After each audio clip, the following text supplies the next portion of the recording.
What's up, everybody? Ghost Bros Gaming, Steven here. Today we're going to be going through a Runick Spright deck profile that was actually requested by one of our subscribers. So Roberto Milan, this one is for you. Thanks for always commenting on our videos. We really appreciate it. I just want to say this deck is definitely a work in progress. I built the deck today. I do have a fair bit of experience with Runick Spright a few formats ago, pre-Magnificent Mavens, but obviously a few things have changed with the deck given that Elf is banned and we're in sort of a new format. So this deck is definitely sort of a skeleton, a work in progress. Feel free to leave a comment if you would change things, add things, take things out, etc. Let's get right into it. Ghost Bros Gaming.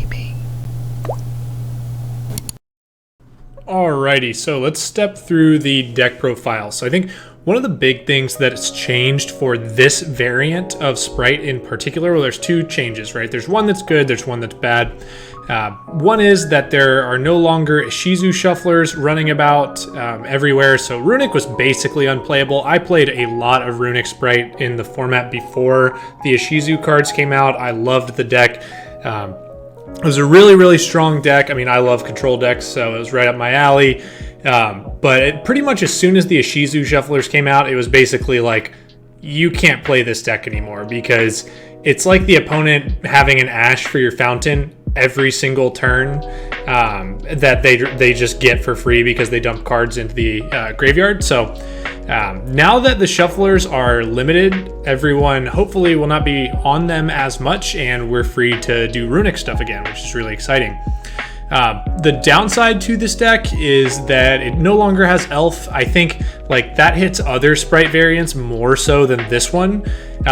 You still, like, I definitely, as I was playtesting this, I still missed Elf quite a bit. It's still a very good card in the deck. Sometimes just getting that one like Hyperia special summon and draw ends up being really good because it'll get you another Runick card, and then you get a fountain draw. So I think Elf not being here definitely hurts this deck, but I think this is still a pretty strong deck, and in the limited testing that I did with it, it was pretty powerful, able to control the opponent, especially going first. So that's the overview. Let's go through the deck list. So with Runick, as you can see, I'm playing 3 of pretty much every Runick card that is even remotely good. I mean, one of the things that I realized long ago with Runick is if you're going to play the Runick engine, you really need to play a lot of Runick cards, because if you shuffle 3 off Fountain and none of your draws are another Runick card to get more Fountain draws the next turn, it really slows down your game. So we're playing 3 Freezing Curses, mandatory, Tip, mandatory, Slumber, mandatory, Flashing Fire, mandatory. We're playing the 2 Fountain, it's searchable, but you definitely don't want to just auto lose if one of these gets Cosmic or something. 3 Destruction, this is also, I think, mandatory. And then here, I'll sort this actually. And then we're playing the 1, sorry, I lost it there for a second, but we're playing the 1 Smiting Storm and the 1 Dispelling. These aren't that good, but they are just another name that you can activate since these are all hard once per turn. Just having these 2 other names is good, especially in this deck where you're going to be summoning Hugin a lot, sometimes just to have a level 2 body on board so you can do Spright stuff. So that's the Runick engine. For hand traps, I'm playing just the 3 Nib. I just think Nib is way too strong in this format not to be playing. So I think, you got to play it if you're playing a deck that's going to play around it, which is approximately Spright and Sword Soul to an extent. Other than that, like Branded, Kashtira, those decks are going to get wrecked by this, so you got to play it. One of the main privileges of playing Runick is you can main deck Lava Golem because you don't really need your normal summon at all, especially in Runick Spright. Ordinarily in Spright, you might need to like normal summon one of your level 2s in order to get your Spright plays going, so you special blue, add whatever. But in this deck, I mean, literally any of these cards is a level 2 body on board for you, which just is like an insane level of synergy and allows us to run the triple Lava Golem. I think this card is absurd. It's way too good to not play at 3. You can side it out going first. We are running, it's really standard Spright ratio here. 3 jet, 1 red, 3 blue, 1 carrot. And then for our level 2, like special summon out of the deck text, since we're still going to play Gigantic, we've got 1 Soul Scissors. This card is kind of mid. I mean, it's okay. It's just like something to special summon out of the deck. And then Hyperia, this is like goated for Runick Spright, right? Because you can get your draws. This was a lot better with Elf, but still pretty good. I'm running the 1 Tactics as like a filler. I really didn't know what to put here. I'm not sure what this card should be yet, so that's a flex spot. And then obviously, you know, for rounding out our Spright engine, the 1 Smashers and the 3 Starter, just because this is really, really good. Going into the extra deck, we've got the 1 Jerry. I think he's actually pretty good in certain situations, especially because like in this deck in particular, a lot of the time what you're going to be doing is either linking off your Hugin or overlaying it into a Gigantic so that you can use another Runick card. So you're going to chug through. I mean, I was going through 2 Hugin, as we'll see in the replay. I was going through 2 Hugin on turn 1 a lot of the time, which, you know, you kind of want to have a few extra Runick bodies in the extra deck that you can special summon out later. And I think in the late game, being able to grab a field spell out of the grave when it's most likely there because your opponent targets it all the time is pretty strong. So I think the 1 Jerry is still the right call. We've got the Mannequin Cat along with the Chaos Hunter in case you get shifted. We've got the Onibimaru, pretty good, just like removal option. We've got the 2 Gigantic. This is also really good just for getting your Hyperia out of the deck or getting a blue out of the deck or whatever it is you need. The Gen Buster, this guy is also a really good overlay. He's just a monster negate, just something to end on to give you some more disruption. Ooh, tournament registration's open. The Avramax, which this card you're going to be going into a lot because basically, like, as a control player, you know, a lot of times your win con in this deck is deck out, and Avramax is really, really tough for a lot of decks to out. So this card is really good to go into off of your IP. Another IP target is Nightmare Unicorn. Pit Knight early, this is sort of my elf replacement where before your standard Runick Spright end board would be a IP and a Spright elf. You're now most of the time going into IP and Pit Knight, which is like, you know, it's not as strong as elf and IP, but it's still relatively strong. And then I'm playing the Sprint. I don't know. You could probably put like an Underworld Goddess in here. I think that would be good. The Lingaribo, just to out an Iblilock if that happens to us. I haven't run into cash yet playing this deck, but I was doing pretty limited play testing. The side deck can be whatever you want it. I just think this 1 Ibli is really good. I was actually able to Ibli lock people quite a few times. I was siding this in when I was going first, and this is still a pretty good card. Like, if you summon this out with Gigantic and link off with this, it's going to be pretty hard for your opponent to play around this, especially if you've got a bunch of Runick cards to like back up and like pop, you know, whatever it is or they're trying to do. So I thought this was pretty strong going first. Secret time card tech. I think you actually need more time cards in this deck than you do in most other decks, because a lot of times if your win con is deck out and you're not using your battle phases, you have a hard time doing damage to your opponent. And so if you've activated a starter or maybe they did some damage to you earlier in the duel, you could lose. However, if you have Soul Absorption up, you're just gaining life points like crazy. Like, it is absolutely insane. When I was playing Runick at Shizu a pretty decent bit at locals, this card carried me to like 3 victories in time, just because you literally gain so many life points. Like, opponent activates Pot of Extravagance, boom, there's life points. Like, you're using any Runick cards, life points. So I think these are good, but yeah, the side deck's kind of a work in progress. You can put whatever you want in here. So let's get into the replays.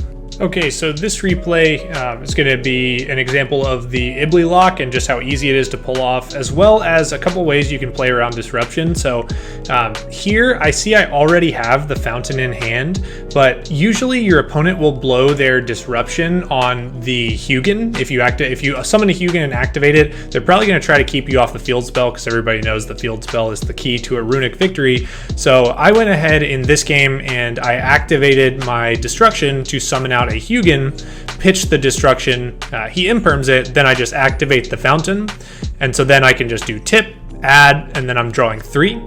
And so then from there, I draw 3, hoping to get into the Spright engine. So I draw into the Spright engine there pretty heavily. So from here, we're just kind of comboing off and we can get to Ibly. So I'm making sure to get the any more monster effect negations on board first. So then we're going Jet. And so from here, you can pretty much, overlay into the Gigantic, summon the Ibly. Just pretend that Bujinki card is a IP is probably what I would go for there. But yeah, you can see I was just sort of messing around with the IP there, but you can see he had to normal summon the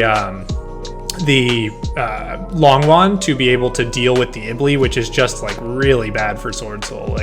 At that point, if they've expended that many resources, you've probably won the game because you just have so many cards, and I still had the Nib waiting for him. So you can see an example of how strong the Ibly lock can be for the deck. Here's another example of the Ibly lock being really strong, especially in a deck like Runick that can sort of pick off a few targets. Like Runick Spright that can pick off a few targets from the opponent. Again, I try to bait any disruption that he had there by doing Hugin first, even though I had the Fountain in hand. He ended up not having any disruption, so that's fine. We get the card back anyway when we shuffle it, when we draw off Fountain here in a second. So we'll get the Ibly out with the Gigantic, go into IIP, put the Ibly on his side of the field, banish 3, get our draws. So from here, we'll set the Smashers. And so from here, him playing Drytron, this is going to be pretty tough for him to out. I don't really know that they have a good way to out this. So what he ends up doing actually is going for the Herald. And I think the plan was to probably go normal summon the Herald and then probably go into an IP of his own or another Link 2. And so as soon as the Herald comes down, I just Smasher it. And then he gives up because that's basically game at that point. All right, so this game is an interesting example of how good Nibiru can be because nobody plays around it still. So as we can see, our Sword Soul boy right here is gonna walk right into it.